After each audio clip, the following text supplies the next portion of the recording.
Hikmah. Pada kali ini kita akan membahas desain penelitian. Pembahasan pertama adalah konsep desain penelitian. Bagi teman-teman yang ingin melakukan penelitian, ada beberapa hal yang harus diperhatikan. Yang pertama adalah apa tipe penelitian yang akan dilakukan. Jadi kalian harus melihat terlebih dahulu tema penelitian yang akan kalian. Selanjutnya, siapa saja yang terlibat? Apakah cukup dilakukan sendirian saja atau harus kerja tim? Yang ketiga adalah di mana mencari atau mendapatkan informasi yang benar. Di mana kita bisa mendapatkan data tersebut. Apakah data tersebut mudah dicari atau sulit? Itu harus diperhatikan pencarian data tersebut. Yang keempat adalah kapan informasi itu diperoleh. Diperhatikan juga tahun informasi tersebut. Dan jangan informasi tersebut sudah tidak bisa lagi dijadikan data. Seperti itu, tahunnya sudah kelewat. Yang kelima adalah apa informasi yang seharusnya diperoleh. Jadi kalau kalian sudah mendapatkan informasi, di analisis lagi informasi yang penting yang harus saya peroleh itu apa, bagian apa yang harus saya peroleh. Yang keenam, mengapa kita memperoleh informasi tersebut, harus tahu alasannya.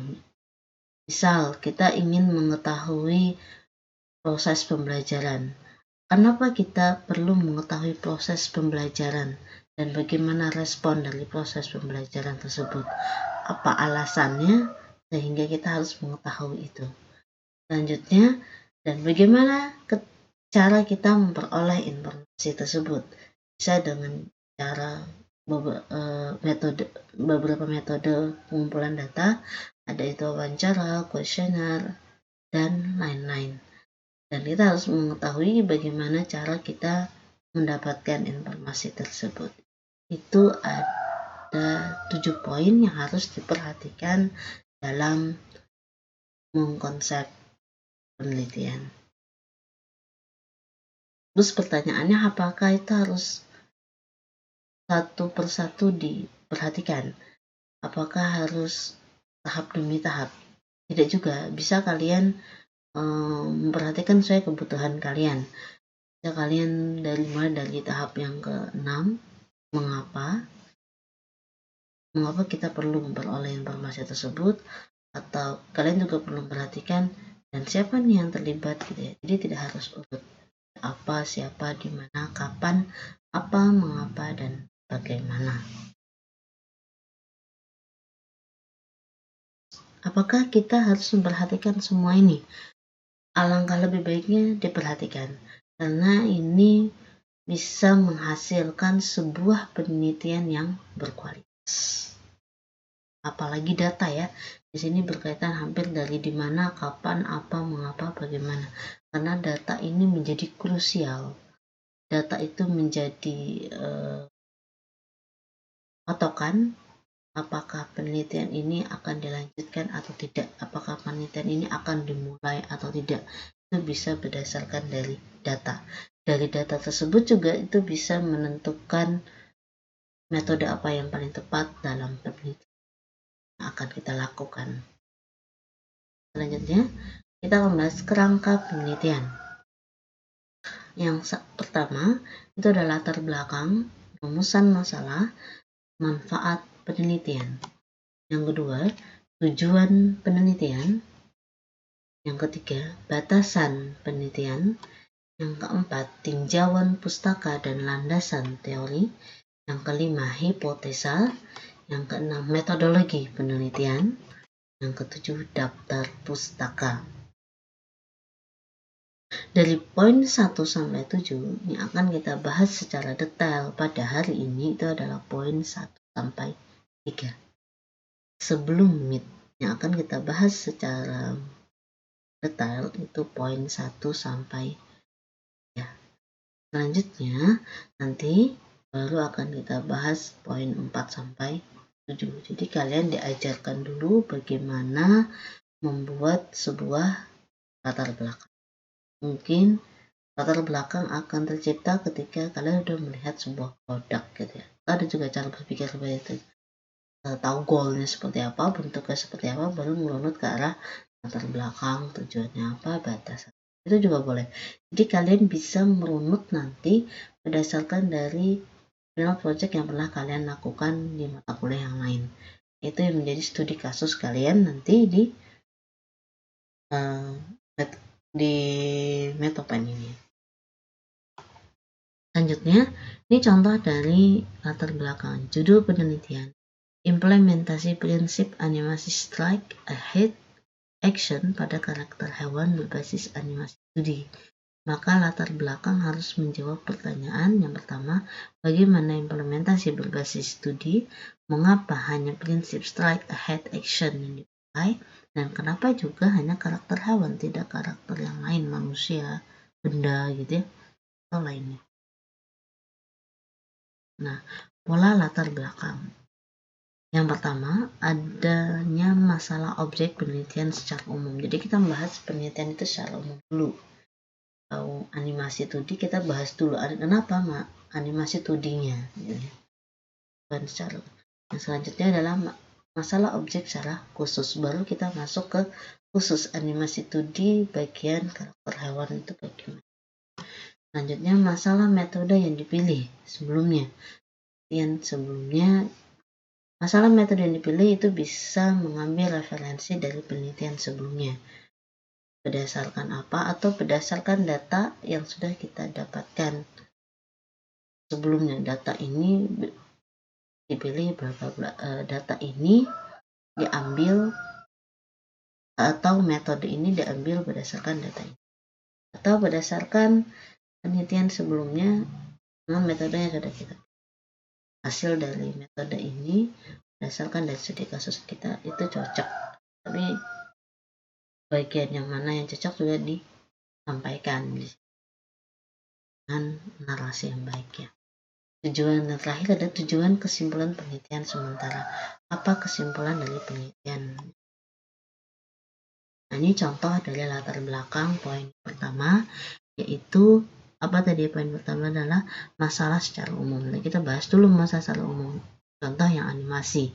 Animasi merupakan sebuah media digemari oleh masyarakat baik dalam penyampaian pesan, informasi, media pembelajaran maupun hiburan. Selanjutnya, proses animating adalah salah satu proses yang penting dalam produksi sebuah karya animasi 2D maupun 2D dalam 3D maupun 2D. Dalam hal ini adalah hasil akhir proses animating yang berupa rangkaian gerak animasi. Jangan lupa juga disertakan pendapat yang kalian cantumkan di naskah kalian itu pendapat orang lain, maka dicantumkan nama dan siapa yang memiliki pendapat tersebut. Contoh latar belakang yang kedua, yang masuk ke dalam masalah khusus. Masalah khusus berarti rangkaian gerak animasi diwujudkan dalam karakter animasi yang biasa dijumpai dalam bentuk apapun. Karena sudah masuk ranah gerak, berarti karena tadi judulnya adalah karakter atau geraknya pada hewan, maka dia akan membahas ke sisi hewan. Sudah masuk ke spesifik, ke khusus spesifik. Tidak hanya humanoid dalam gulung berkaki kuda saja, tetapi bisa juga tidak hanya humanoid, jadi dalam gulung berkaki 2 saja, tetapi bisa juga mempunyai kaki yang banyak seperti hewan, atau bisa juga tidak mempunyai kaki sama sekali seperti atau tumbuhan. Desain karakter bisa menarik minat penonton, dan desain karakter yang baik juga mampu memberikan impact pada para penonton. Contohnya jika menggunakan bentuk garis yang melengkung. Yang melengkung akan membuat karakter terkesan imut. Nah, ini contoh latar belakang yang kedua yang masuk ke dalam permasalahan secara khusus. Yaitu permasalahan secara khusus, contoh dari studi kasus ini adalah masuk ke dalam karakter hewan. Nah, sebelum dia masuk ke karakter hewan, dia membahas dulu gerakan animasi yang diwujudkan ke dalam karakter animasi yang bisa dijumpai dalam bentuk apapun. Tidak hanya humanoid dalam berkaki dua saja, tetapi bisa juga mempunyai kaki yang banyak seperti hewan, atau bisa juga tidak punya kaki sama sekali seperti benda mati atau tumbuhan. Desain karakter bisa menarik minat penonton, dan desain karakter bisa juga mampu memberikan impact pada para penonton.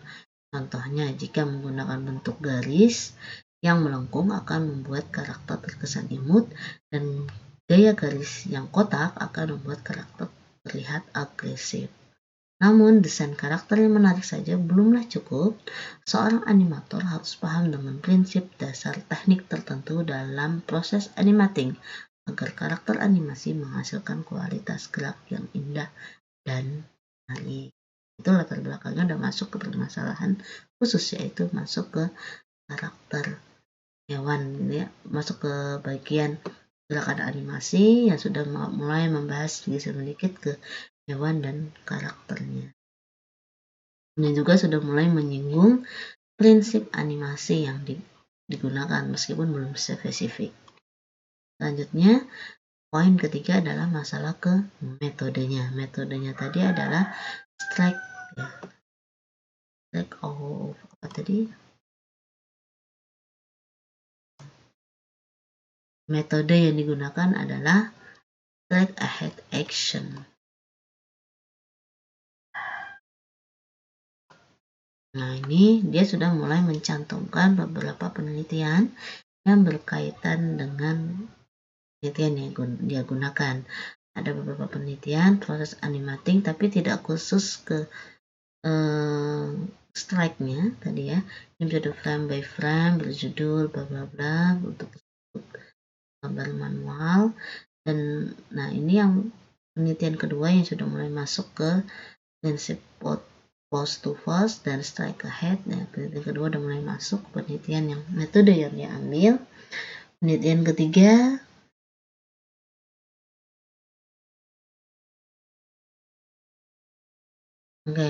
penelitian ketiga itu menggunakan post to post.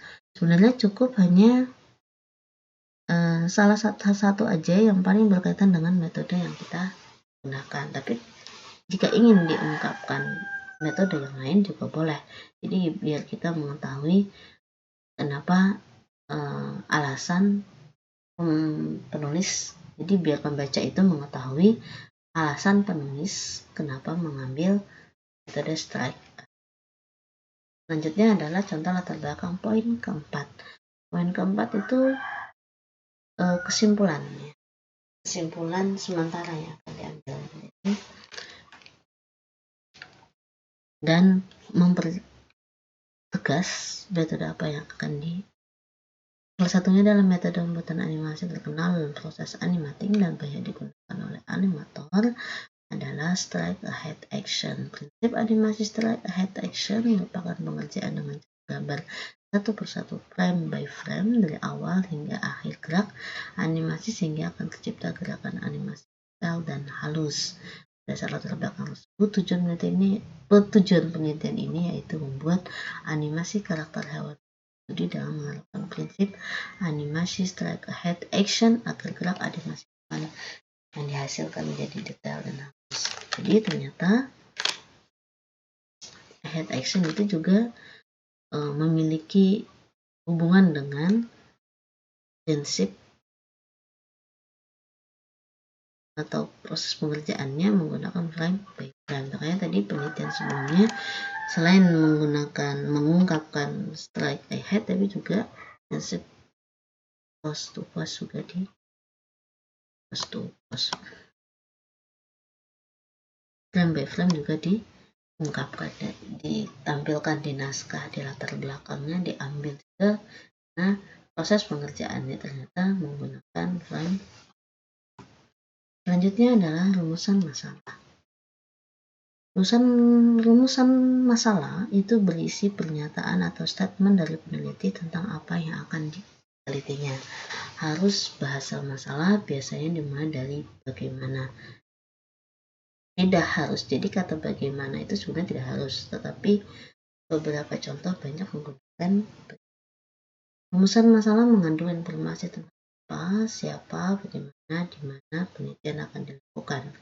Jadi, rumusan masalah itu bisa menggunakan kata apa, siapa, bagaimana. Nah, untuk yang kasus ini, saya menggunakan yang paling tepat adalah bagaimana implementasi prinsip animasi strike ahead action pada karakter hewan. Dan kalau mau ditambahkan bisa jadi apa prinsip animasi yang paling tepat digunakan dalam implementasi karakter hewan berbasis studi. Kalau itu ini akan panjang, setiap prinsip akan diteliti yang mana yang paling tepat. Batasan masalah ini penting. Jadi objek penelitian kalian jika ada misal berfokus hanya di karakter hewan atau contoh kota Yogyakarta, jadi hanya karakter hewan yang ada di Yogyakarta gitu ya. Lucu kalau gitu ya. Kalau berdasarkan kasus ini, misal karakter hewan berkaki 4 atau karakter hewan reptil dan lain-lain. Jadi ada batasan masalahnya. Dan itu tidak wajib sebenarnya. Akan tetapi kalau ada batasan masalah, lebih baik agar tidak bar. Atau objek penelitian kotanya karakter hewan berkaki 4 yang ada di Yogyakarta. Lucu tapi bisa aja jadi pakai hewan-hewan yang khusus yang ada di Jogja. Tidak ada hewan yang di luar ya. Akan tetapi ini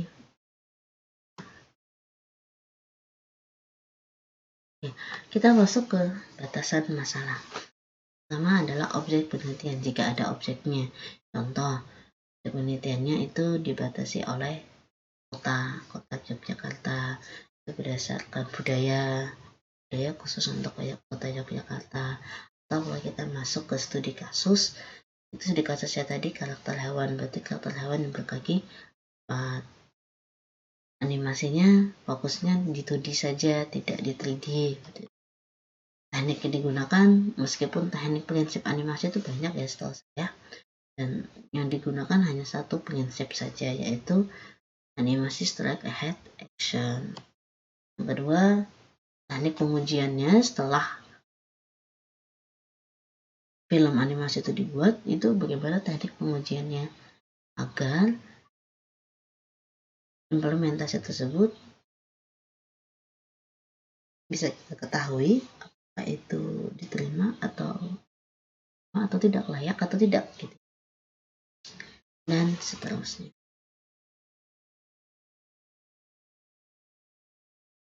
Kalau mau batasan masalah di game itu berapa level, maksimal levelnya berapa kalau di game. Tujuan dan manfaat penelitian ini perlu kalian perhatikan. Apa perbedaan tujuan dan manfaat. Jadi kalau tujuan itu bisa diukur. Jadi kita bisa mengukur tujuan kita dan bisa mengevaluasi dari tujuan kita. Bisa diukur dan dievaluasi. Nah, sedangkan manfaat itu tidak bisa diukur karena terlalu luas.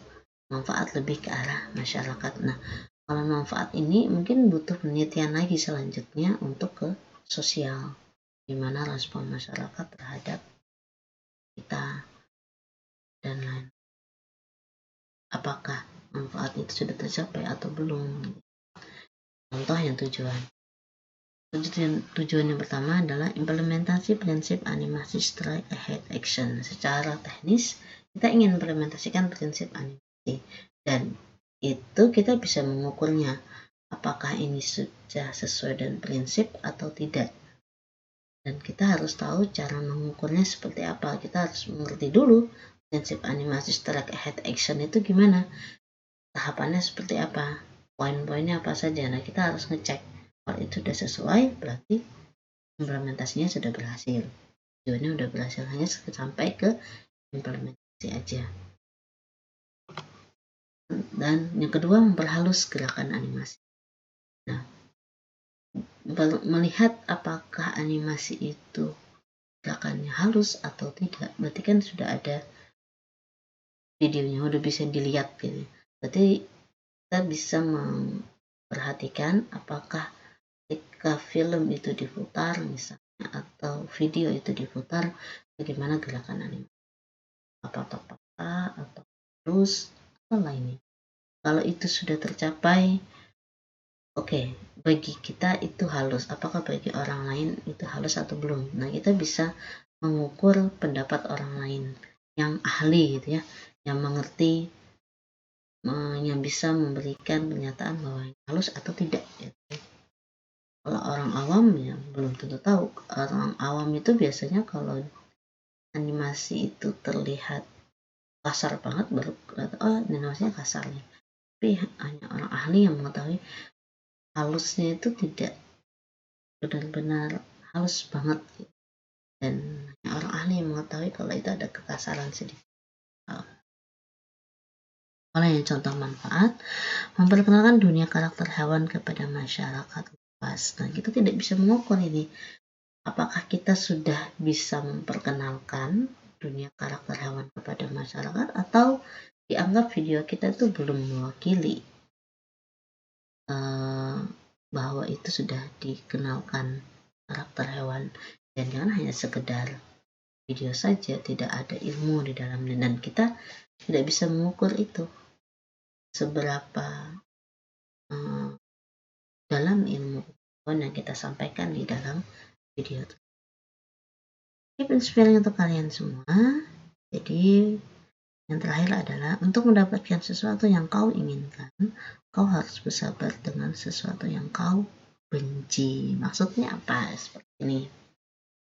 Kalian ingin lulus tepat waktu dengan kualitas skripsi yang baik atau mendapatkan hasil skripsi yang baik A, maka biasanya kalian akan melewati suatu proses yang tidak menyenangkan.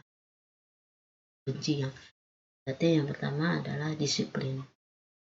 Mungkin 1-2 hari bisa menjalani disiplin, 2-3 hari capek banget, tapi harus melawan rasa malas itu, harus melawan kesenangan-kesenangan sementara teman-teman jalan, dan kita harus sesuai melihat targetan kita ke depan gitu. Teman-teman ngajak udah nggak usah terlalu belajar yang terlalu keras gitu ya.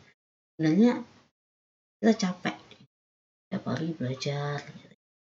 Tapi kita harus bersabar dengan kecapean itu, sabar dengan proses belajar tersebut ya.